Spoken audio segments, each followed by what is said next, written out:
Jonathan failed at his dream of becoming a famous sports journalist and had to get a real job and a beautiful family and fulfilling life. But fortunately, anyone in America can record a podcast.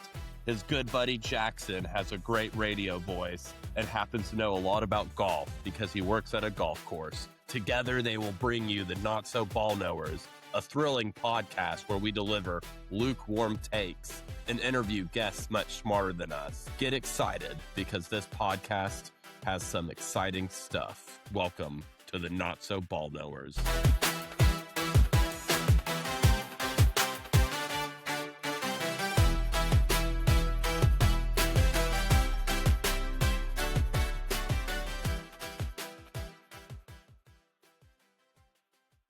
Welcome back to episode 2 of the Not So Ball Knowers podcast. I'm Jonathan Toy, along with co-host Jackson Beecham and our awesome producer, Dr. Jared Smith. I called him Doctor. Yes, our producer has a PhD, so our podcast is doing pretty well.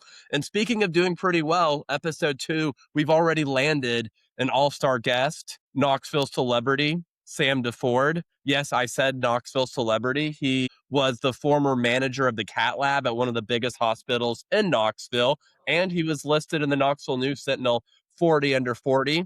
People listening to the show might be like, oh, he's only on because he's the friend. Well, no, that is not true. We do not do favors for people. This is not a charity podcast. This podcast got over 100 views on YouTube, so we're a big deal now. We only interview the best of the best, and Sam is that. Like I said, managed the heart lab at one of the biggest hospitals in Knoxville. He was 40 under 40, which means there's about over 100,000 people probably under the age of 40 in Knoxville.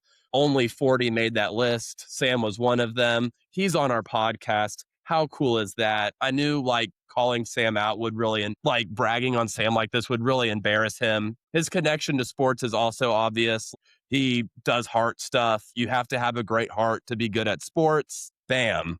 That's our guest today. Sam, we're happy you're here. Thank you for that amazing intro. I'm just happy to be here. I'm happy to share my not so much ball knowledge with you guys. I can't wait to re-listen to that intro. That was incredible. Well, yeah. Well, Sam's a great guy, great friend, and he's going to be a great guest. And he does know a lot about sports, and he is a huge Tennessee fan. So he and I have a lot in common in the fact that we're Vol fans. He's obviously a lot smarter than me, but we do love the Vols, and I'm excited for this podcast. Jackson, more people listened to the first episode than I realized, and we got some good feedback. I was wondering what your friends or people said to you about the first podcast.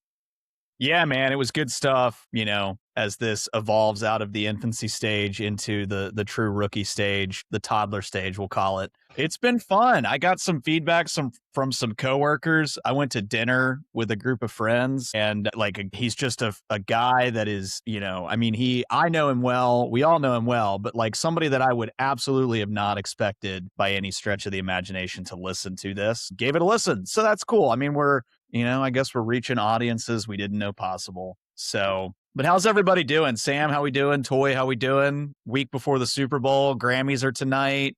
How we feeling? And here in Charleston, we're feeling good. We did not get as much snow as the rest of you guys. We got 1 inch, but we have no salt trucks here, so we shut down the city. It was pretty funny because the roads didn't get iced over at all. So that was an experience for me. But yeah, we're doing good. I'm ready to talk about NFL. Share some of my fantasy football knowledge with you guys. Big NFL fan, college football. I'm a little bit more pessimistic than Toy when it comes to UT football because I schedule an annual hunting trip the weekend of the SEC championship game because I know the Vols will never make it back there. And now if they do, it's the SEC's it's one of the more meaningless games. So it's basically if Tennessee makes it, be like, hey, they're already making the playoffs. Save your money for games that actually matter. The way that sport is evolving, that is so true. All championships matter, Toy. You got to remember that. All championships matter. I mean, I guess. So before we go too deep, Jackson, I did get some constructive criticism. Yeah, let's hear it. I've got some too, but I want to hear yours first. So one of our friends' wives said that the lighting needs work, and I agreed. So I did get a lamp in our house. I did try to improve the lighting. I think it's better. There's still a shadow under my face, but it's also, there's a shadow under my face. So it's not the worst thing if half my face is concealed, if we're being honest, if we want to grow our audience. And then my wife also said maybe it's not smart to like mention someone's government name multiple times in a podcast. And there's a friend who like, I think I said his full name like 5 times in the first 2 minutes. So Nick Fabus, if you're listening, I'm sorry. I did it again, but Jared, don't edit that out. That was a joke. Also, Jackson, It speaking won't of be Nick, edited out. We got to make sure Nicholas, what's his middle name? no, I can't remember. Jared, you complained before that like we went too long the first time. We're not researching. I'm pretty sure. I feel like a bad friend for not knowing his middle name. You put me on the spot. Nick, I'm sorry. I don't know your middle name. Speaking of Nick, I was looking at our stats, Jackson, and I was surprised when we did the analytics that most of the listeners for our first podcast were women, which gave me an idea that involves Nick. So like Nick is like objectively an attractive guy. So I think we need to have Nick like shoot promos for the Not So Ball Knowers podcast, like thirst traps, even like where like he like sends a video. He can send it to Jared and Jared can post it on our Instagram page. But Nick sends a video of him being like, like he just finished a workout and like his muscles are rippling, but he's like, hey, I just finished a grueling workout and listening to the Not So Ball Knowers helped me get through it. And ladies, I'm confident it will help you get through it as well. Boom. It's funny you say that because I actually texted Nick on Friday while I was at the office, like Friday at like 3:00, and was like, hey man, I'm considering getting back in the gym. And Nick gave me like the best compliment that I could have ever heard. He's like, well, you don't need to do anything to your legs because I've seen your legs and they're already huge. He's like, and if you do anything else to your legs, it'll completely damage your running career. And I was like, well, of anybody that would know, it would be Nick. Like Nick would know. He's like, so maybe I'll just give you like some upper body stuff if you really want to work on like getting a little bit more toned. He's like, we can definitely take care of that. He's like, but we don't need to do anything else to your legs because I've seen them and they're fine. That's a great compliment. My wife also said that like if this podcast gets famous, we just can't name drop our friends because our big audience won't know them. But since it's just friends listening to this podcast and everyone who's listening knows Nick, they'll appreciate the shout out. And yeah, Nick does know a lot about working out. So Nick, I know you're listening. Take a selfie of you like saying what I just told you, like shoot a promo for the Not So Ball Knowers, send it to Jared and Jared will take it from there. I was going to say, we got to work on our social media engagement. So this is a perfect opportunity. Our first Instagram post will just be a shirtless pic of Nick. Yeah, I want Nick to be like the model for the Not So Ball Knowers podcast where he just kind of says like, hey, working out can be really difficult. But if you have a couple of like goofballs talking about sports and giving lukewarm appearances, like it's not super exciting where it distracts you from the workout. But it's just entertaining enough to get you through the workout. I think we've really found our market, Jackson. I think we might be the perfect like workout podcast. Okay. I like it. I think I have a great picture of Nick, honestly, legendary picture of Nick. That would be honestly perfect for every that. picture of Nick looks great. Like he's super photogenic. So like, yeah, like any picture will work. Like even when he's not trying to look good, he still looks good. That's the perfect balance. You have Nick on one spectrum and then there's like me, like puffy face and like hacking up a lung. Like anytime we tease a new series, like a new topic or a new series, we'll just have Nick like film a shirtless promo and put it on Instagram and TikTok and be like, new series starting up. We're taking a deep dive into vintage college baseball. I'm Nick Fabus. Listen to the Not So Ball Knowers. And he gives like his like smile. Yeah. His smirk. Hey, Sam, why are you drinking milk? Oh, no, I have every single drink. That was part of my little skit here. I was going to have something different in my hand. I like it. I like that you came prepared. So, all right, well, we've got a lengthy itinerary, gentlemen, and I know Sam's just ready to rock and roll, so we better get to it. Yeah. You mind if I kick us off here, Jonathan? We can, as long as before we go to the Super Bowl, we have to talk college basketball. But if you want to kick us off. Yeah, well, I mean, that's what I was going to dive into. My TCU Horned Frogs lost today to a crappy Colorado team. So I think we're probably going to be off the bubble after that. That's we were tough. sitting we were sitting in the first 4 out, according to Lenardi this morning. I think that's kind of probably out of the picture. But yeah, I know you've got some stuff to dive into, Jonathan. Let's hear it. No, I was just going to say that, like, I just was thinking about college basketball and, like, my big take for this podcast is that I feel like college basketball just reveals how dumb people are more than, like, any other sport because I have never seen, like, as many takes age so poorly in college basketball like you do in like other sports. And you just have to look at like Tennessee fans. Like even this year, like I'm guilty of it too. People are like, "Oh yeah, Nate Ament is a bust. He stinks. Like I can't believe like we like spent all this NIL money on him. Like what was Rick thinking?" Last 5 games, he's averaging 22 points per game, and like Tennessee's starting to like look pretty good. You just kind of have to wait it out, Jackson. Like I even feel like for like Kentucky, like when they had that awesome team with Anthony Davis, I bet there was like some guy in Harlan, Kentucky, like telling his poor wife, it's like, man, like these one and dones, they're overrated. They're only scoring 6. Like we only beat that bad Tennessee team by 3 points. Like this team's overrated. I don't care what they say. Like I don't care that the polls have them number 1. Like basketball for some reason just makes everyone say insane stuff. Like last year, Sam and I were talking like when they were struggling, we're like, yeah, this team, like, I don't even think they get to the Sweet 16. They're definitely losing in the second round. This team cruises to the Elite 8. They lost to like Calvin Sampson. Like they lost to like a Houston team that was a lot better than them. Still, A team Elite that 8 could have won would the be fun. championship. I just I feel like Jackson, there's a lot of variance just from like a Tennessee experience. Like when we played Florida, the national champion, like we lost by 30 at their place. It was a disgusting game. Like the boys looked like they never touched a basketball before. And then when we played Florida in Thompson Bowling Arena, it was like the reverse. We won 64-44, and like Florida, the team that ended up being the national championship, like I think they like shot like 5 of 50 from 3. Like they could not throw a peanut in the ocean that day. So I think you get so much variance, and I think that leads to a lot of explosive takes that just look really bad. That's just Yeah, I agree. I mean, there are pieces to that I agree with. There's also pieces to that I disagree with. College basketball is a bizarre sport, and I mean, like teams just beat up on one another, and I mean, you've got like, I mean, not to just use TCU as an example, but look at TCU. They almost beat Michigan to start their season this year. They beat a really good Florida team. They beat a really good Wisconsin team, and now they're bottom third of the conference and kind of sucking air. And I mean, you've got a Texas Tech team who was just on fire and then lost, and lost this weekend.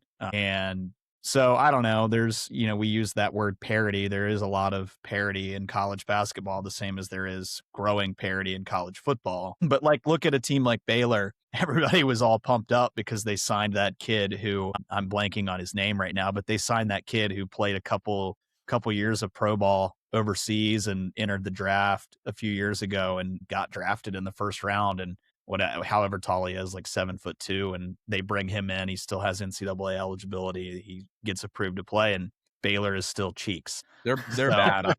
I watched their game against TCU actually. Yeah, they're bad. Yeah. For older listeners, cheeks means a team is bad, just in case. I know we have some people who may not be caught up with, like my father-in-law listens. He may not know what cheeks means. It's like booty cheeks. It means you're basically booty. You stink. Yeah. Sorry, I had to translate for you. Thank you for the summary. Yeah, I don't know. And we're at that weird point in the season too. Like February's here. We're on definitely the back third of the college basketball season, and things are going to really start shaking out as to, who these tournament teams are going to be and who are, I would say Sweet 16 locks are and things like that. And it's exciting. I always find it harder to be invested in it when the team that you obviously are rooting for week in and week out is not as much in the hunt. So I'm happy for you guys that Tennessee has had a pretty good streak of some good wins, solid wins against decent teams. The win against Alabama a few weeks ago was great. Good win in overtime over Georgia. What a bizarre, funny ending to that game. But just, I mean, but like at least you guys are a bit more keyed into what's going on right now than maybe I am. I mean, I'm keeping up with the Big 12 and keeping up with the SEC, but outside of that, I've definitely trailed off the last 5 to 7 days after some not so great showings from the Horned Frogs. Oh, yeah, and Jackson, I'll tell you, Jackson, what you need to get into is watching the mid majors now, because this is kind of how you start picking out who's going to upset people throughout the bracket. Yeah. I'm not sure if you guys have watched like Miami, Ohio. I think they're kind of legit. No, they're good. Yeah, I read they about look them. good. And then honestly, from the Southern League, the SoCon, Citadel's in my background basically here. You watch them; they're pretty good. And then College of Charleston, shout out. They're second in their league right now. I Okay. think Christian Reeves is their backup center. He showed off the other night. He actually lives in my apartment, so maybe we could get him on for an interview if they make a Yeah. run. Oh, There you yeah. go. But yeah, so I've been kind of keeping up with the mid majors, trying to pick out my bracket people right now. But talking about Tennessee basketball, it looks like we're going to be probably a 5 seed. I think, Jonathan, is that correct? Yeah, like my expectations still aren't like super high for this team. Like they're not as well constructed as like past Barnes teams. But as someone who like knew what like basketball was before Bruce Pearl and in between Pearl and Barnes, like a 5 seed still pretty good. And yeah, I'll take it. So yeah, I think that's exciting. Like I just really get excited about March. We can have some guests talk about like the tournament, but like when you talk about mid major, like conference championship week is one of the best in sports where you get to watch like these like mid-major conference title games because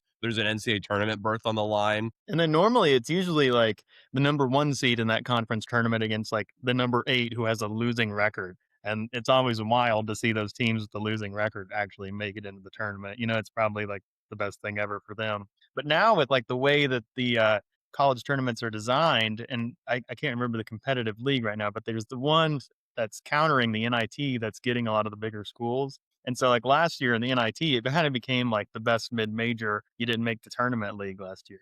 And UT Chattanooga kind of pulled that one out last year. So that was kind of huge for their basketball program. So yeah, So no, that's I kind of the agree. way, that's the way that things are headed. And it's kind of wild that these little teams have NILs too, because they're basically just poaching from other little schools. Oh no, like if I graduated from a mid-major and like I had a lot of money, I would be spending like because I would be spending for that mid-major because like it would be kind of fun to like watch your mid-major do well.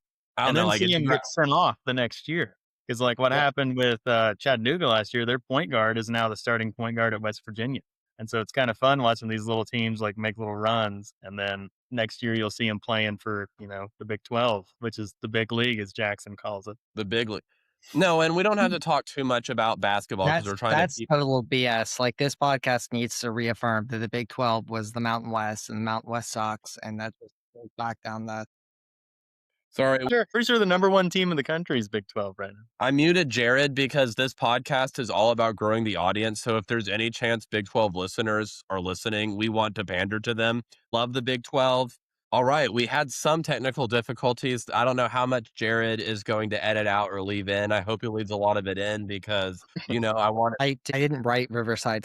something went wrong and they're not being recorded anymore. Everyone else is still being recorded. Ask Jackson Beecham to refresh, then rejoin from a regular browser, not incognito. Yeah, what are you in right now, Jackson? Are you in the app? Are you on your Chromebook? I hope he didn't switch to the Chromebook. So, and I told him he's poor and needs to buy a MacBook, and he said, "I'll try." And I said, "Not my So problem." should we go back to basketball with just me and Jonathan? Yeah, let's just go back to basketball because I didn't have much to say. We need to stay on topic. I just basically said that I just feel like with all the variants that Jackson mentioned in basketball, all the parity, how one team can shoot well one night, not shoot the other, it leads to a lot of complaining that ends up looking bad. And like you see a lot of unfair complaining. And I think especially at a football school, because if we're being honest, like every school in the nation's a football school except for like maybe 4 schools. I would say 5, but Indiana has got good at football, and they're like, oh yeah, we like football now. So I don't even know if Indiana's a basketball school anymore. But basically, a lot of fan bases prefer football over basketball, and I think like they have the same mentality about games because like in college football, losing any game is a cause for a meltdown because there's only 12, every game matters, and I think they kind of carry that to basketball when there's a lot more games, there's a lot more variance, especially like if Tennessee's playing Mississippi State on the road as a top 5 team. Mississippi State's going to be way more up for that game than Tennessee if they're playing, let's say, if they just finished playing Alabama and then they're hosting Kentucky the next week. Tennessee's probably looking ahead to that game. They're not taking Mississippi State as seriously. That's why you see upsets. And I think that's why you get so much complaining because, Sam, it does kind of make me, and again, I'm guilty of it. Like I've in games complained about like, why is Rick's his substitutions or why can't his team score? This stinks. Like, what's his problem? And like, it kind of bothers me that other Tennessee fans also complain about Rick because Rick's been a pretty great coach. He's provided us Tennessee fans with a lot of happy memories. Well, he's And been very so, consistent as a Sam, coach I'm going to too. throw one of our friends under the bus. I'm not going to name him because I'm criticizing his take, but he's listening, I know, and he knows I'm talking about him because I met with him over Christmas break with our families, and I mentioned how much I love Rick, and he's like, "Yeah, like his ceiling is a Sweet 16," and I'm like, "Yeah, you know how many Sweet 16s Tennessee went before Rick was there? They've been to like 5 Sweet 16s. You know how many Sweet 16s Rick has been to? 4. So like he's almost like if he goes to the Sweet 16 this year, he'll match the amount of Sweet 16 Tennessee has had in his history, Sam. Tennessee is not a track record for great success in basketball until Bruce got there. Bruce left, and then they got back to being bad again. And then Barnes elevated the program farther than Bruce. Tennessee is not a traditional basketball school. And like we had this great streak of being ranked in the top 25. We've been to 2 straight Elite Eights. So he's more than doubled the Elite Eights. And yeah, we've had some bad luck, Sam, in the tournament. But when preparing for this podcast, if you think about it, like Tennessee, like, was it a choke job or was it just bad luck? The Loyola game, people who don't care about Tennessee basketball, you can skip ahead to the next segment. They would But never watch that. yeah, the Loyola game, Kyle Alexander was hurt, our starting center. We missed him. Like that had a huge impact on the game because Tennessee that year wasn't that deep. They got a 3 seed. They got a 3 seed by massively overachieving. That Loyola team also went to the Final Four, so they ended up like being pretty good. Well, then they had an easier run too, and that's kind of like what happens to Tennessee is like we lost a really good FAU team who wind up making it to the national championship game in the Sweet 16, And and it's yeah, just what are you really gonna bad say? luck when it comes to the bracket. A lot of it is just like where you get seated and who you got put in the bracket with. Like we got put in the bracket with a really good Purdue team a couple years ago, and Yeah. there And was that was no like the chance thing, we like were the going to get last past 2 that. years, you can't really complain about like Barnes choking in the tournament because he just lost to 2 teams better than him. Like Houston, they could have played that game 10 times and Tennessee might have won once. But Houston that year was like a machine. They should have won the title. Purdue, like we almost beat Purdue. That was a heartbreaker. We watched Oh that yeah. game together. I was very sad. Very, very, very, very sad we lost that game. And then even FAU, like we had Ziegler. Ziegler was out. Like even that run, we overachieved because we beat a Duke team without our point guard. And that just kind of like very few coaches would have been able to like win those games shorthanded. So good, great program under Rick, great coach. Gonna miss him when he retires. I do want to warn Tennessee fans because I even went to like a watch party at like a bar like last year when we were a 2 seed and we were like up by like 20. And he was like, "Yeah, Rick's overrated. Like I want like us to get Bruce back or another coach." Be careful what you wish for, Sam. Jared's telling me to let you talk, by the way. Well, I mean, I want Rick Barnes, and I want Rick Barnes to leave us one of his assistants that's hopefully like actually good. Like we'll see what happened with Tony in the baseball program, and remind me what his name is, the new coach. Josh Elander. Then hopefully like that works out, and hopefully we can just have a consistent winning machine here on UT because we're not known for that in basketball, and that's why we have to be kind of thankful for where we are. And this is kind of where you and I disagree when it comes to football because I know that you don't really like where Josh Heupel's taking the program right now, but it's like we're Oh, I so much like better than where we were. We for were this in podcast, the I like bottom of Josh. the barrel. I'm a huge Josh fan. If Josh wants to come on the podcast, he's welcome and open. So yeah, I've repented. I'm a huge Josh fan. It's But also overall, I think the SEC is weaker this year, and I don't know if we'll get a Final Four team this year. I don't think we're gonna get a Final Four team.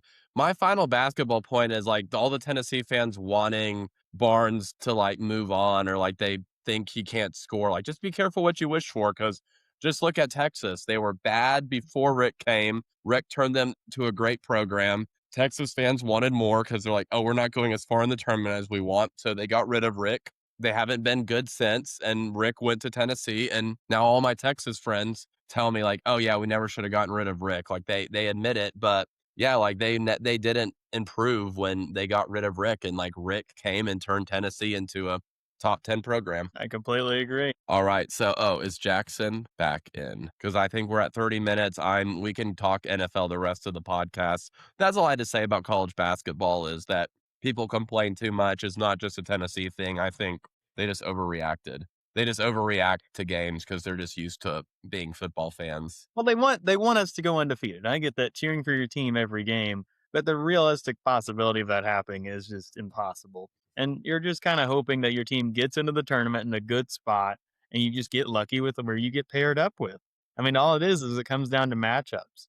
Like if you're a really guard heavy team, like you're probably not going to do very good against a team that has, a bunch of bigs and vice versa. Yeah, you're not going to go undefeated unless you're Kentucky and you have like 3 future like NBA All-Stars like Devin Booker, Karl Anthony Towns on the same. Like Devin Booker came off the bench that year. Oh yeah. I mean, it's just, well, I mean, think about Josh Richardson when we were in college. He was just trash. And then randomly he gets into that play-in game and unleashes himself and shows out in the NCAA tournament. And then next thing you know, he's playing for the Miami Heat. Yeah, he was always a really good defender. Then he just also showed everyone he can also, like, I remember that play-in game. I'm like, oh, he can also score too. Yeah, but it was like, where was that all season?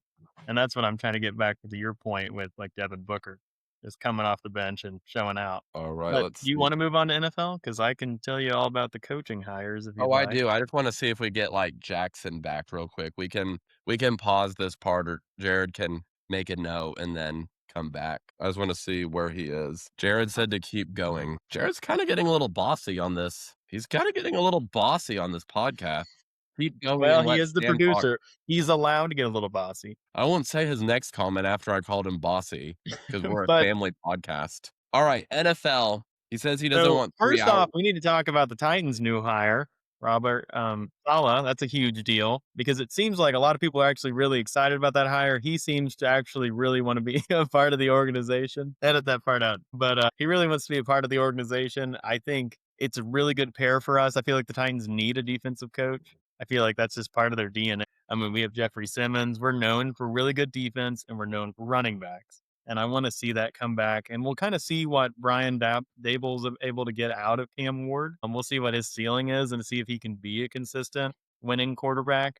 I'm kind of worried that he might be the next Kyler Murray. But I mean, we'll see if we get a better offensive line next year and see if that kind of helps. I mean, it also doesn't help that like all his weapons were useless. Calvin Ridley just dropped balls all over the place. He doesn't really have a consistent tight end either. Yeah, so local radio personality John Reed, who knows a lot more about the Titans than I do. You mentioned Cam Ward and Brian Dabble. I don't know how to pronounce his last name. Brian, I if think you're it's listening, Dable. Dave, if you're listening, tell us. First of all, you're welcome to be a guest on the podcast, and then also like you can just tell us the correct pronunciation. Anyway, John Reed is excited because he coached Josh Allen for the Bills, because a lot of the criticisms that you can say about Cam Ward could also be applied to Josh Allen, like in his early NFL career playing days. And this is all point made that from John Reed. Like, I want to give him full credit. I don't want to be a plagiarizer on this podcast. I'm just taking someone else's opinion and saying it here because I agree with it. But he's hopeful that They're going to turn it around. I know for a fact, though, we're going to reignite the rivalry with Jacksonville after seeing how Robert Saleh and Liam Cohen kind of met for the one game they played this year. I mean, they met in the middle, and Robert Saleh said some choice words to Mr. Cohen. So I'm sure we'll see that. Hopefully, we don't play them early on in the season. Hopefully, we have a few games to actually get warmed up before they come to town. All right. Don't want to cut you off, Sam, but we have some breaking news on Jackson. Jared, what is the update? Jackson's computer is out of storage space, so he was not able to record most of this podcast. So we're just going to keep recording. Go on. He'll miss out this second episode. He is telling me, he said he's buying a computer this week. I said, thank you. Do you want to start a GoFundMe? And I can send him some cash if I need to. No, I make plenty of money, but computer storage is maxed. So you know what? FAFO is what they say, right? FAFO. That's what happens. So we should keep going. You guys are doing great. This is a good pod. We got some of Jackson's comments because he said some good stuff. Well, that's if they recorded. But I do like the Robert Saleh hire. He just seems like, a tough dude. I think he probably knows the rules of football, unlike our last coach. And I'm interested to see what Jeffrey Simmons, if we can keep him, will do on that defense with Robert Saleh at the helm. Do we think Cam Ward is good? That's the other thing you guys should talk about. Is he any good? Is he going to be good? I just was saying that is that Titans experts are who know more than me are excited because Brian Daboll worked with Josh Allen, turned him into who Josh Allen is today, or he gets a lot of credit for it. And so the same like criticisms people have about Cam Ward, I'm just saying this all over again. I'm sorry, listeners, you have to hear this twice. Basically, they're hoping that Daboll can work his magic on Cam Ward like he did with Josh Allen. That's the TLDR of the situation. So I'm And hopeful. I'm optimistic. And I like Cam Ward's play toward the end of the year. He, like I was saying, like the Titans at the beginning of the year, like they were bad but also boring. At the end of the year, they at least like I was still watching in the fourth quarter, and that felt like progress. oh yeah, And the Chiefs and the Saints games, wonderful. But going back to the Buffalo Bills, I still just can't believe they fired their head coach and now they're moving forward with Joe Brady. I don't really see that going anywhere. Other offseason hires, I would probably say John Harbaugh was probably the best hire by the Giants. oh yeah, I think that, yeah, I mean, they nailed that one. After that, I honestly want to see Kevin Stefanski with the Falcons. I think the Falcons are really close to becoming a juggernaut. Their defense is phenomenal. Bijan Robinson, best fantasy player you could ever ask for. If they just get a solid quarterback, if Michael Penix could just be decent, I think they could honestly win the NFC South next year. I feel like they're favored to win the NFC South though every year because if you think about it, like they have the most talent out of every team, and I feel like all my Falcons fans that I know are like, yeah, this is the year. And like, it's like, oh, yeah, we have the talent. And then it just never materializes. Or Well, I mean, they also have Tampa Bay, and I feel like Baker Mayfield, that's kind of disrespecting him and kind of like Mike Evans, and they have a pretty good team down there. I mean, look, that's everyone true. thought they were going to be the number one seed probably going into week 6 this year. And They then they really just fell kind of, apart. Yeah. I was surprised that head coaching job didn't drop open. Teams that are going backwards, though, why would the Steelers hire Mike McCarthy? Like, what were they thinking there?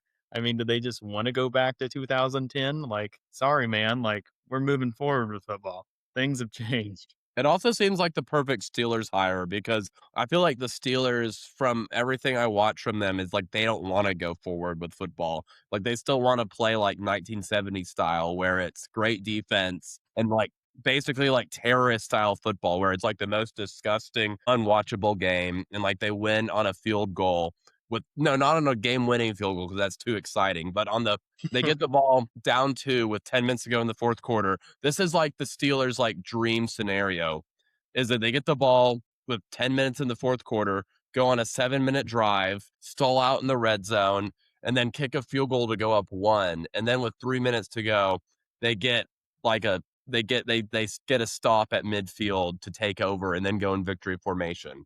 And Or like a they Troy win like Polamalu interception type deal. I will never forgive the Pittsburgh Steelers personally as a Colts fan growing up. I was at the 2005 AFC Divisional when Jerome Bettis fumbled. oh no. Oh yeah, that one ripped my heart out. And then Mike Vanderjagt went out there and kicked the worst field goal known to man.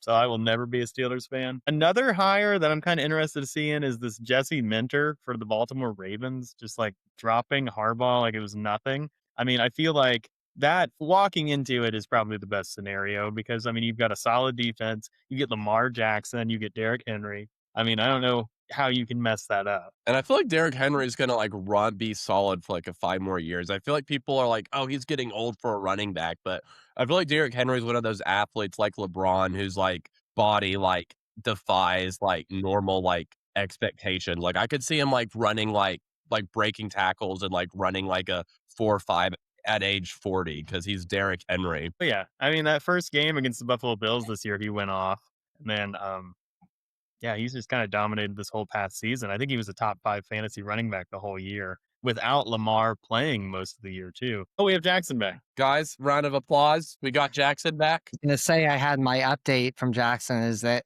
the Sims was taking up 25 gigabytes of his hard drive, which is 25 gigabytes too much for the Not So Ball Knowers podcast. Well, Hey, the amateurness of this podcast is part of the charm. And if you're on YouTube, we need more comments. So if you disagree, please let us know and subscribe. We're gonna get called a bunch of pores after this week on the YouTube. And You want like haters because like I know people for a fact who like will listen to podcasts, sports podcasts, and like they hate it. Like I have friends who will like be like, these people don't know what they're talking about. And then he'll like turn it on and like listen to it like on the drive back from like a Tennessee game. So having a couple haters might actually be good for us. Like besides friends, like we can have our Jackson, we cannot hear you at all. We can't hear you, dude. You just need to get your stuff together, man. That's too bad because I wanted to get into how his Super Bowl pick was completely wrong. Who was his pick? They picked both these guys picked the Patriots. It's like, did they even watch the NFL this year? It hasn't happened That's yet, why they're though. not so ball knowers. Jackson's back I'm now, telling you, the guys. Seahawks are Can going to you win. guys hear me? I mean, to be clear, the Seahawks Yeah. are going to wipe the Patriots Can- with their, Jared, can you hear me? yes, I can. All right. Thank you. I was talking about how it's good that we have haters. Like we need haters for the podcast. And now he's drinking his V8 juice of some sort. Looks like rust, melted rust. Thank you. Let me wash it down with a cold. Oh my god. Okay, guys, we have Jackson back. We can continue. Jackson, please make sure Toy does not take up all the airtime. So Toy, please make sure Jackson doesn't spend the next hour talking about golf because I'll kill myself if we do that. Whoa. We do not condone suicide at this podcast. Everyone, life is precious. That's the official. We try not to talk too much about sports, but life is precious. Jared, you got to mute for that. We don't want you to kill yourself. Also, Jackson can talk about golf for as long as he wants. All right. So, Sam, you don't like our Super Bowl picks of the Patriots. Tell us why. Okay, I mean, the Patriots have had the easiest run to the Super Bowl ever. No disrespect to Mike Vrabel. I think he's doing wonderful things at the Patriots.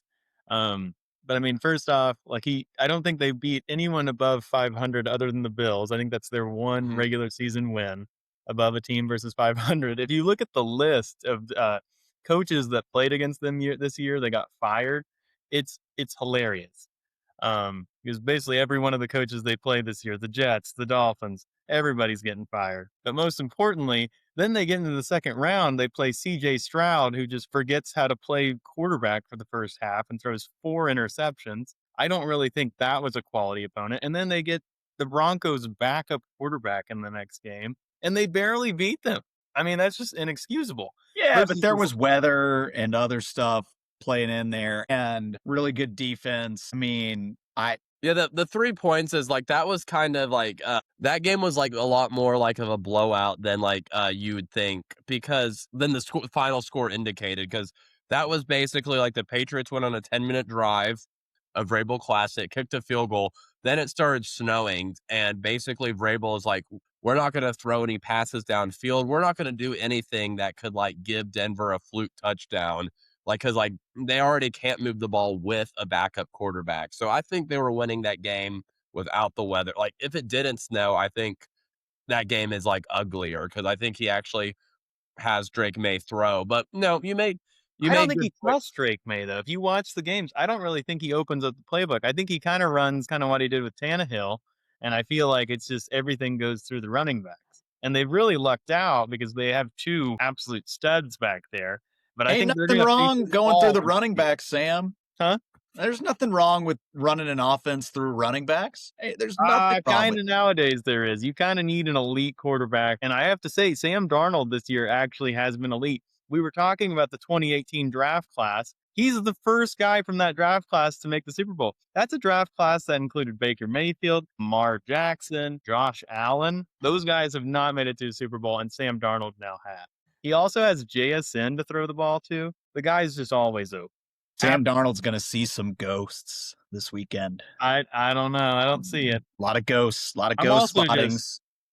Going to be a lot of ghost spottings in San Francisco. I also just sort of think like I agree with everything Sam said. Like it's just so obvious that the Seahawks win that it just sort of feels like a game the Patriots win in a fluke. I could be wrong, but just as a Pat's 24-17. Just as a Titans fan, like these were the games that like Vrabel won. When nobody like expected the Titans to win, these were the games that like he found a way to win. I don't know though, because like, remember him in the championship games, he could never really get it done. We never really got it done in the playoffs. Because I have a hard time believing he'll get it done now. Yeah, well, Vrabel ain't playing Tyreek Hill and Patrick Mahomes in his prime and Travis Kelce. It's Jason is basically Hill.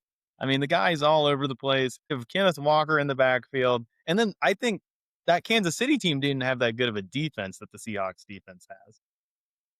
You know what? Actually, Sam, I don't think Drake. I think Drake May throws like 2 interceptions. I would take that bet. I've been looking at some of the sports gambling stuff.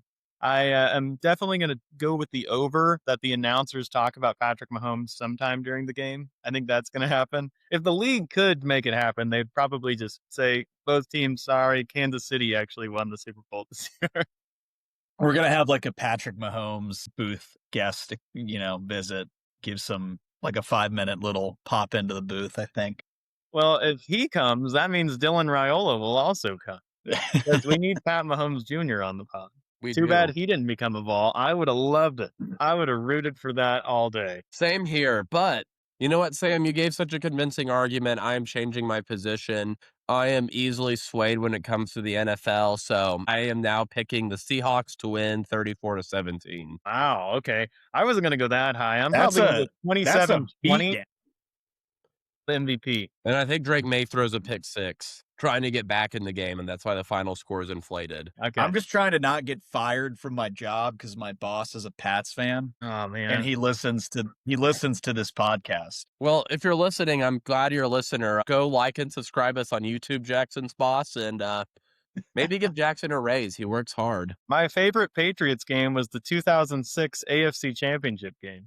He can go back and watch that if he'd like. Yeah, I'm sure he would love that. I really do. No, I'm not just saying that. I really do think that the Pats are going to win. There's something special about New England football. They only count Super Bowls, man. And I think they're due for another ring. I think it says a ton about ownership with how they've went from Tom Brady and then they got a new coach. And then, I mean, look at them now. They're back in the Super Bowl after, when was the last one they made it to? 2018? Yeah.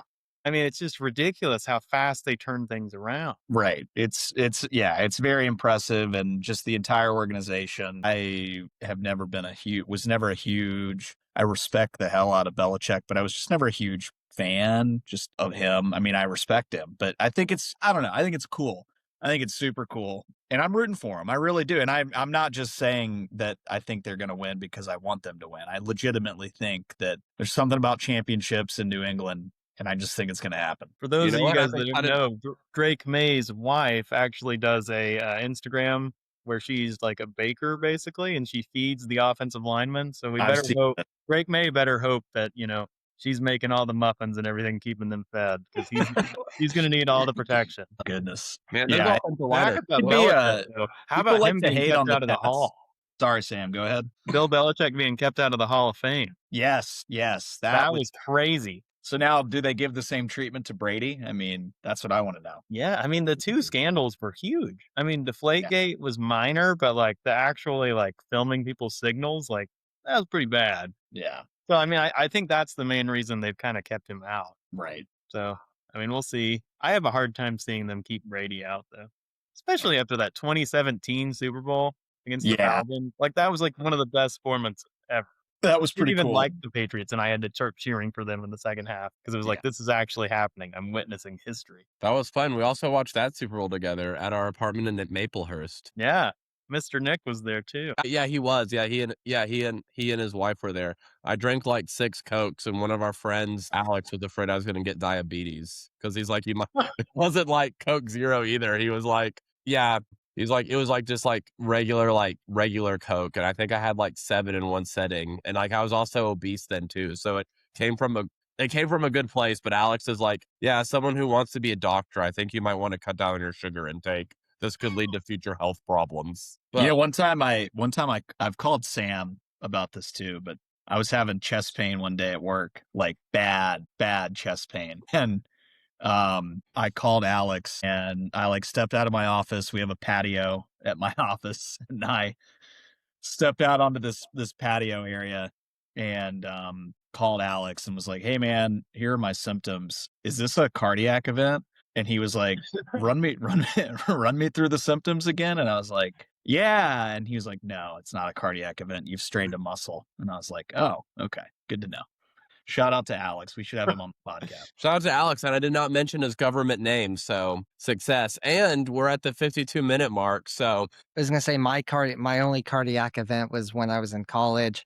And I thought it was a good idea to take Adderall and a 5-hour energy and a Mountain I do that Dew. every morning. but and then also a double shot iced coffee. And then my mom had to come take me to the hospital because I was actually scared. And I was like, they were like, yeah, you probably shouldn't do all that. And I'm like, I didn't know. I'm just a college kid. I was But about to laugh, and I feel like I shouldn't laugh since you actually went to the hospital. But you're here now and doing a great He's job. alive. Drink Celsius and my Adderall, or not actually. It's some ADHD medicine, and I don't think it's recommended you do both, but I do anyway, and I've been fine so far. But we'll see. I'm gonna keep. We need to monitor that as we age. Dude, I just quit Adderall like cold turkey in like 2017. Hasn't affected me really that much at all. Probably have to ask my wife, to be honest I with would you. ask She's the people like, you're around. if I am. Still I thinking. don't take anything like that. I mean, I drink a cup of coffee in the morning. That's about it. Wow, Jackson, you Yeah. So you can actually concentrate on things. That's impressive. Yeah, So if you have ADHD, so I just have to say that if you're listening to this podcast and you're struggling with ADHD, you are not alone. I have severe ADHD. unless you're Jackson, in which case you should suck it up, Buttercup, and deal with it. I don't think I have ADHD. I have OCD, but not ADHD. Well, I mean, you're telling the audience. OCD people can. So Jared, OCD people can connect with Jackson, and ADHD people can relate to me. This podcast There you appeals. go. I Literally have a everyone. diagnosis from a professional. I just don't take any medication for it. So we're almost at the hour mark. So Jackson, I think I was going to do my free ad for a place that's really special to me, give them some free advertising, and then we can work on golf. How does that sound? Yeah, I apologize for missing a good chunk of the NFL takes. I don't have a whole lot else to add, and next week will be better. But yeah, I think that's great, Toy. I'm excited to Wait, well, what is Jackson's favorite NFL team? I honestly don't know. Do you have one or? Yeah, I said on the first episode I'm a pretty miserable Cowboys fan with all my family that's from Of course you're a Cowboys fan. God, Jackson, why? Come on. I have a bunch of family from Texas, and I went to Jared? school in Texas, so I promise I'm not a bandwagon fan. It's a legitimate fandom. I don't know. I'm pretty disappointed with the state of Cowboys football. Well, until Jerry Jones dies, they're not going to win a Super Bowl. That's Yeah, just he what's needs gonna to sell. He'll never sell though. But Jerry Jones, I hope you didn't take offense to that. If you are listening and want to be a guest and defend, Jackson, what was it about yourself. wanting people to hate on this podcast that drives the views? Like, you can't keep apologizing for every take that people have. I will stop apologizing. I have zero apologies. The Patriots are going to win the Super Bowl 24-17, and I will put my money where my mouth is and maybe even throw some coin on the game. You want Now to? we're talking. Well, I don't think we can. This podcast does not advocate any sports gambling. Please reach out to your local sports gambling network for help. I'm Googling the gambling Yeah. hotline. Gambling hotlines. Yes, we What's cover next? every. I don't even have a sports gambling account, so I'll So just if make you a have- Closest thing I have is my fantasy football league, which I've won $1,000 the past 2 years. So I kind of know what I'm doing. Kind of professional. So Is that what you guys talked about when I was gone? Was your fantasy football knowledge? No. No, We we went actually over the last hires of football coaches. Okay. it was good. actually good. Like Sam probably knows more about sports than us, which is why he's a guest, and he gave some good insight. And Jared at one point told me that I was talking too much, and that was a great producer move because once Sam started talking, the quality of this podcast improved greatly once I stopped talking and Sam talked. But basically, so if you or someone you know is struggling with gambling addiction, distance should not be a factor when getting help. Call the gambling clinic at 901-678-STOP. So that's for any listener who might have a gambling problem. That's the great part about this podcast is that everyone comes and like everyone's struggling with their thing, Jackson. Everyone has their issues, but you know what helps people get through tough times? Sports and people who don't really know sport. Sports and talking to That's friends. why ball knowers exist, to give people some comfort when dealing with difficult things. And with that being said, speaking of getting shelter from difficult situations, this podcast is not sponsored by the Dancing Bear Lodge. This is a free ad for a hotel in Townsend that was ranked as one of the most romantic destinations in one travel magazine that I do not know which travel magazine, but it's a free ad. So who really cares? Anyway, it's a great, great hotel. Jared, have you and Kaylee been there? I lived in Maryville, so I've been by there visited there when we were kids. Yeah, it's a nice place. Townsend is very underrated. Pigeon Forge is great, but it's like you kind of get tired of it. Like Townsend, Wears Valley are two extremely underrated parts of the Smokies, in my opinion. And the Dancing Bear Lodge is an underrated hotel in an underrated city. They take really great care of you. I took Jessica there for her birthday. I called. They gave her like a birthday card, a birthday basket. They went above and beyond like what I asked them to do. And their restaurant, their chef, Jeff Carter, has won multiple awards for being a great chef, great food, great drinks. The cocktail, every time I've been there, it's been the same cocktail waitress. She remembers me. It's great, very friendly, awesome customer service. You get complimentary breakfast. So if you're listening and you want to take your partner or spouse or whoever to a romantic getaway, book the Dancing Bear now. You won't regret it. It's awesome. Even if this podcast blows up and Dancing Bear's like, hey, we want to like do business with you, I'm like, no, you guys have done so much for me that I want to continue to give you all free advertising. And it's a beautiful hotel. Sam, you should take Stephanie sometime. You guys will have a great time. I do have one more question before we leave NFL. That was a beautiful ad read, Toy. I've got a question for our guest, Sam. Sam, we're all in kind of collective agreement that Mendoza will be the first overall pick, right? Of course. So who's number 2? It's going to be defensive, I think. I think it's going to be probably one of the edges from Miami. Just after watching that championship game, I mean, those guys were all over the place. I don't know how you don't pick one of these defensive players. This is a very bad quarterback draft. I mean, realistically, like Ty Simpson is your second best pick. That's not very good, you know? So it's going to be a defensive player. Talking about defensive players, Vols. We've got 2 Vols that might go in the first round. Have you seen this, Jonathan? Yeah, I have. Rod McCoy, Colton Hood, potentially both first rounders. Jermond didn't play at all this year, but he was awesome. Remember after the Bama game when we walked back to the car in 24 and I kept yelling like McCoy Island, McCoy Island. Because he really was. If we would have had a copy of him, we might have actually been able to shut down Ohio State a little bit and not had Jeremiah Smith just absolutely roast us the whole game. Yeah, he's a great player. It's very unfortunate he was hurt all year for Tennessee because he could have really helped the Vols. But Jermond, if you're listening, thank you for a great 2024. And I'm excited to see you get drafted high because you deserve it, King. So great job. Is there anything else we need to cover for NFL? We are now over an hour. So the player for the Miami Dolphins or the Miami Hurricanes I was talking about was Reuben Bain Jr. That's who's probably going to go second. And then after that, I wouldn't be surprised if Caden Proctor's in the top 5. Yeah, he's good. Shout out to Alabama. Yeah, they did some trick plays with him. He has good hands too, along with being just a very big athletic offensive lineman. Oh yeah, absolutely. All right, what are we moving on to next? Does that wrap up Rattle Takes? I think so. I think I'm all taked out on the NFL. All right. Just so everybody knows, obviously next Sunday is the Super Bowl, so we will be recording Monday night of next week so that we can all enjoy the Super Bowl, and then we will be back at you on that Monday night with our Super Bowl recap. And I think, Toy, we loosely have decided we're going to talk about some college baseball, right? Yeah. I'm sort of excited for baseball. There's still a huge hole in my heart that Tony left. Hope he does well at the Giants, but very, very sad. I am excited about Josh Elander. Great guy from everything I hear. My favorite Josh Elander story is apparently his flight got canceled while he was on a recruiting trip in Canada at a baseball tournament. So he rented a car and drove overnight just to make his wife's, they had an ultrasound. So great family man, great person. Josh, you can be a guest on the show anytime, but still Tony is one of my favorite Vols ever. I get you can't really blame someone for going to the Giants. This is how I felt when Schlossnagle left TCU and went to A&M. Boy, yeah, I understand your feelings, man. It sucks.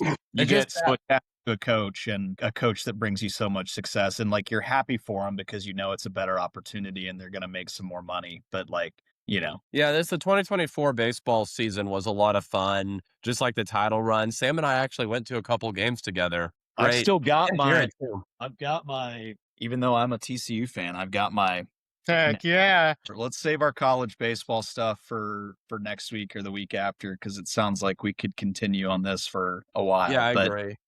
yeah, we're excited for college baseball. We're all pumped up about the Super Bowl. I know I will be at a Super Bowl party with some of my wife's coworkers. He throws a really awesome party every year. So we will be excited to record next Monday post Super Bowl. And then I think there's talks of a live show when all of us are when I'm in Knoxville in a couple weeks. So that'll be fun as well. I agree. Yeah.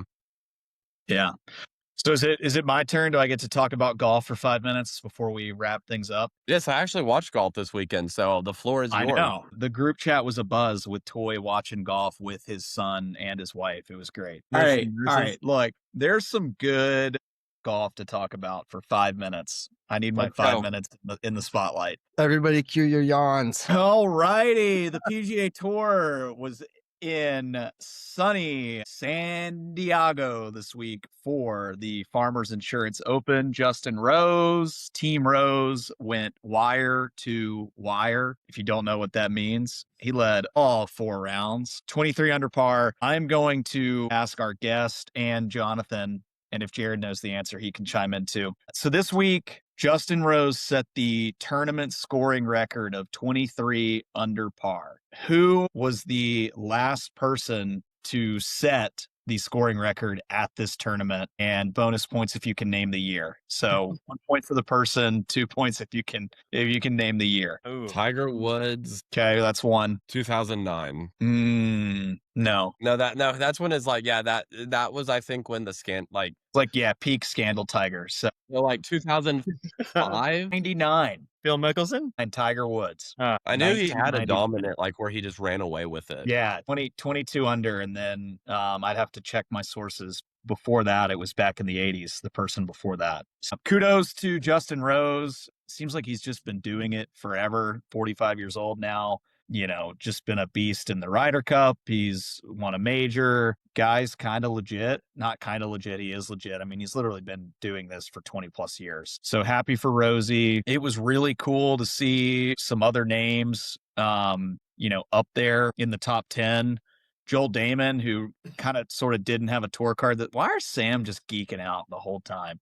Joel Damon didn't really have Jared's being annoying in the chat, by the way. He's just like talking trash about golf. So if you listen on the YouTube, like Sam is leaning into it. Sam said go sport. If you like golf and you're listening to YouTube, comment below because like I want Jared to look bad here. And like I hope we have a lot of golf listeners and Jared. I hope we do too, because remember, haters drive viewership. Yeah. Well, anyways, back to yeah, I'll be fast. I'm not going to get into the comments. I mean, there can be conflict. I can create conflict if I need to. But yeah, so anyways, great to see Justin Rose. I know we had written down in the show notes, Justin Rose, great job. Brooks Koepka was back in the field this week, his return to the PGA Tour.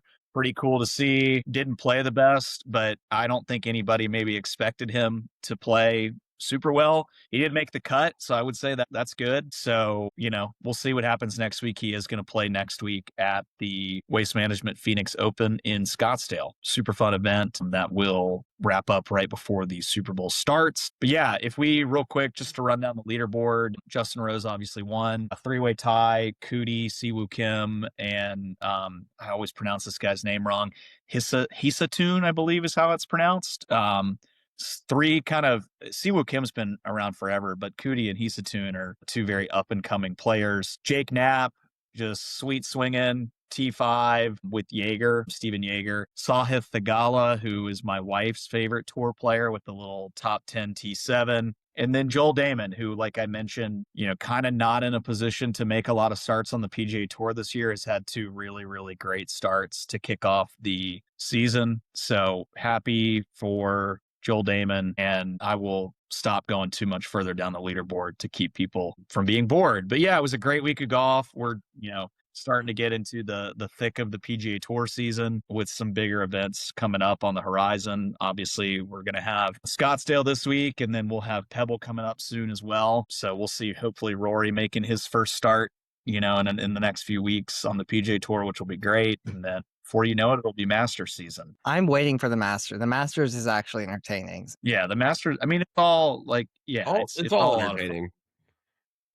Anyways, that's about all I've got from the golf side of things. I will say this fun fact, Toy, about Koepka, complained that his putting was really what was holding him back all week. And so he actually went and spent a couple hours at the Scotty Cameron lab in California to go work on putting. So if you're not familiar with Scotty Cameron, one of the more world-renowned putting design teams, Scotty Cameron himself is a putter designer. And so he went and spent some time at the lab, and his putting from Saturday's round to Sunday's round drastically improved. So just something to note. Maybe Brooks will figure something out with the putter and turn things around going into his second start of the 2026 season.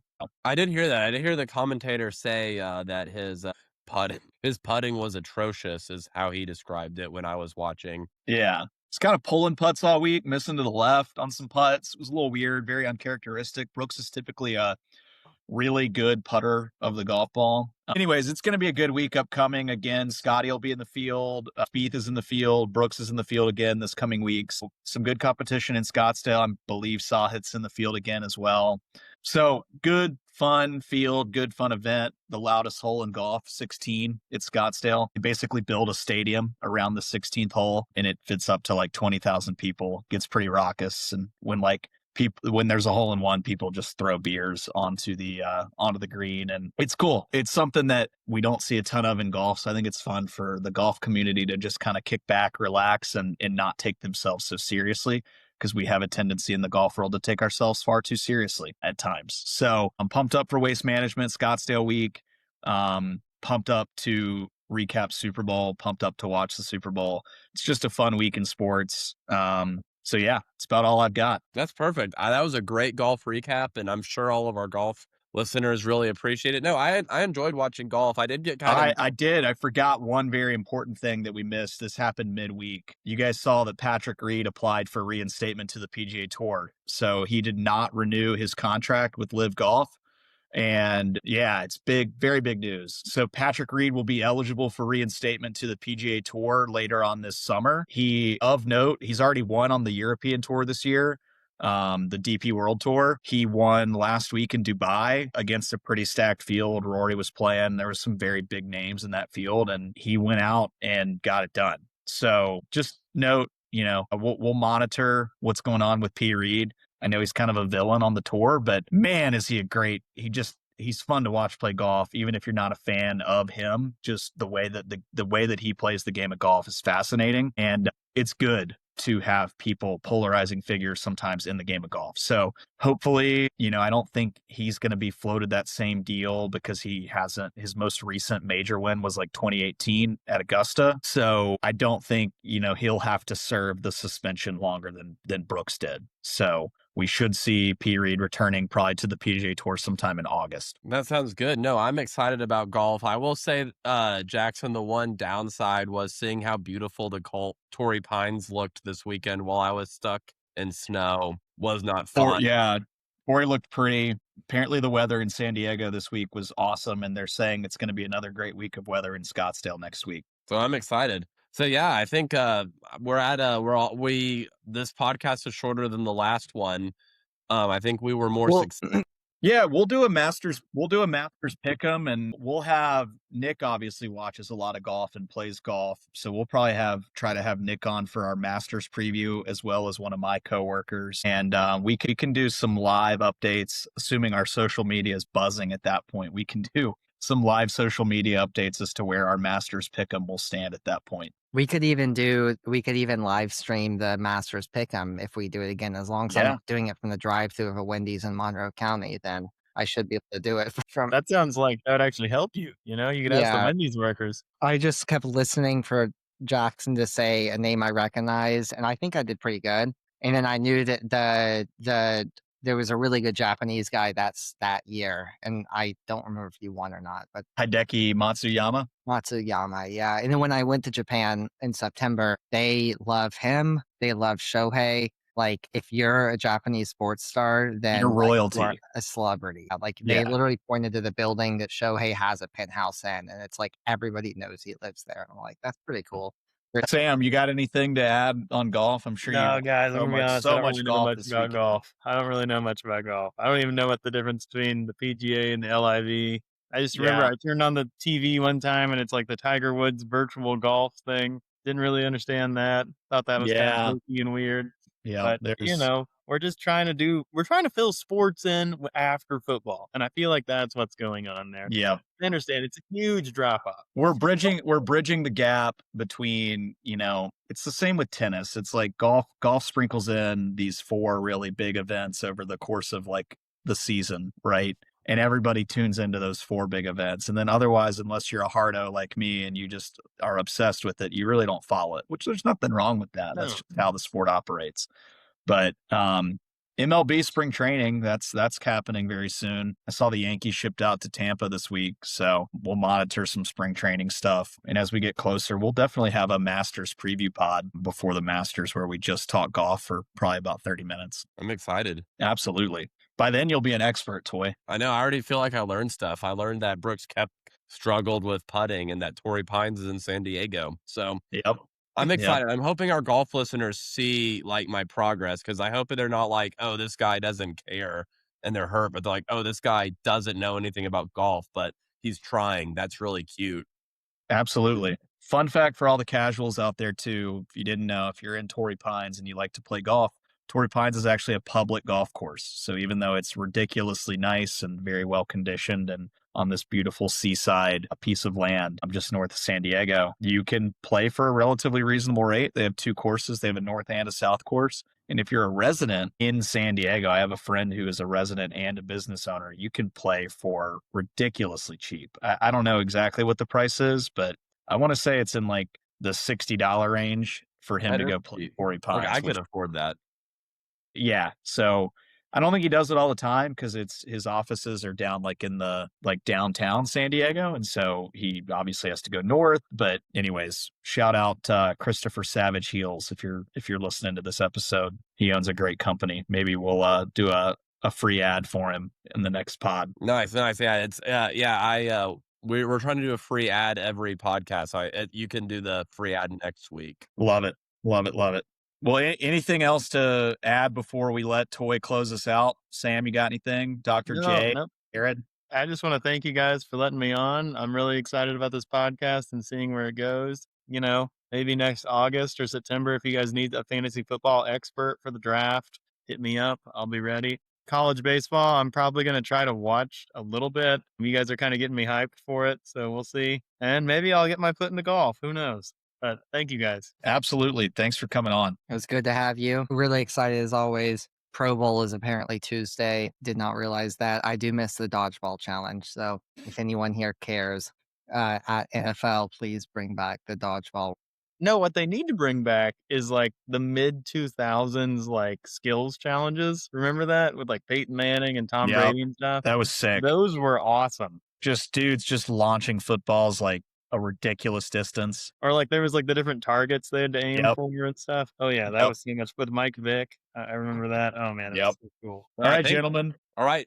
Thanks everyone for listening. I'd honestly give this podcast grade. Like this podcast was a bit of a train wreck, but sometimes train wrecks. It's gonna be watch. I completely take full responsibility for derailing the train today. I apologize. It's okay. We'll get better. It's okay. I am. I'm narrowing down I'm going to purchase a new computer. So please get a Mac. Well, I'm kind of an HP guy. Oh my God, that company died 20 years ago. I've been to their headquarters. It's like the printers are in the front office. Like, look at our printers that we did in 1975. I'm like, who cares? Like, should I get a ThinkPad, Jared? Lenovo? Yeah. That's good.